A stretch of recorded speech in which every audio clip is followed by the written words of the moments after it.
Assalamualaikum warahmatullahi wabarakatuh. Selamat pagi. Saya Nasri Zarman. Saya salah satu dosen prodi manajemen pengampu mata kuliah manajemen keuangan yang bobotnya 3 SKS. Kali ini saya ingin menjelaskan teknik mengajar saya. Sebelum saya menjelaskan teknik mengajar saya, terlebih dahulu saya menjelaskan deskripsi tingkat mata kuliah manajemen keuangan, yaitu mata kuliah ini menghantarkan mahasiswa untuk memahami dasar-dasar manajemen keuangan hingga analisis laporan keuangan serta pengenalan tentang pasar modal. Capaian pembelajaran ini yaitu bertakwa kepada Tuhan Yang Maha Esa dan mampu menunjukkan sikap religius, menghargai keanekaragaman budaya, pandangan, agama, dan kepercayaan, serta mendapat atau temuan orisinal orang lainnya, menunjukkan sikap bertanggung jawab atas pekerjaan di bidang keahliannya secara mandiri, mampu menerapkan pemikiran logis, kritis, sistematis, dan inovatif dalam konteks pengembangan atau implementasi ilmu pengetahuan dan teknologi yang memperhatikan dan menerapkan nilai humaniora yang sesuai dengan bidang keahliannya. Mampu menunjukkan kerja mandiri, bermutu, dan terukur. Mampu menguasai konsep teoritis dalam bidang pengorganisasian, berbagai jenis pengetahuan di bidang ilmu manajemen keuangan. Mampu menggunakan sistem manajemen keuangan yang baik, menganalisis dan menginterpretasikan di bidang kajian manajemen keuangan.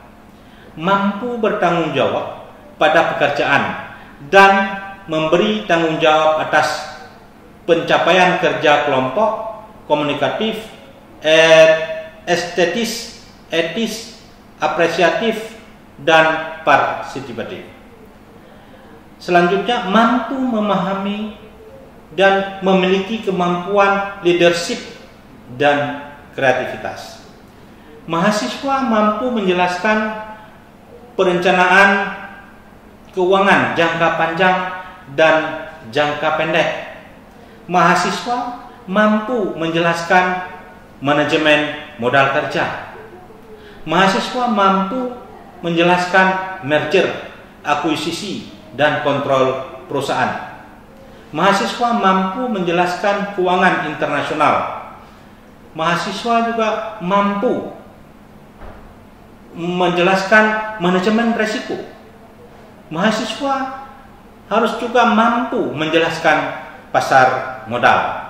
Nah, dalam hal ini pertama saya masuk ke dalam kelas, saya berdoa bersama sebelum menjelaskan mata kuliah. Saya terlebih dahulu meminta kepada mahasiswa 3 orang calon ketua untuk saya jadikan ketua di kelas atau konting untuk memudahkan komunikasi saya. Ya. Dan untuk memudahkan komunikasi saya juga meminta kepada ketua kelas untuk membuat WhatsApp group. Ya, nanti bisa berdiskusi baik tentang mata kuliah maupun persoalan-persoalan terkini yang terjadi di luar sana. Ya. Metode pembelajaran ini yaitu kuliah dan diskusi, presentasi. Ya. Ada 2 metode yang saya terapkan sekarang, yaitu tatap muka dan Google Classroom. Dikarenakan sekarang COVID itu lebih banyak Google Classroom. Demikian hasil penelitian dan publikasi yang saya ceritakan. Assalamualaikum warahmatullahi wabarakatuh.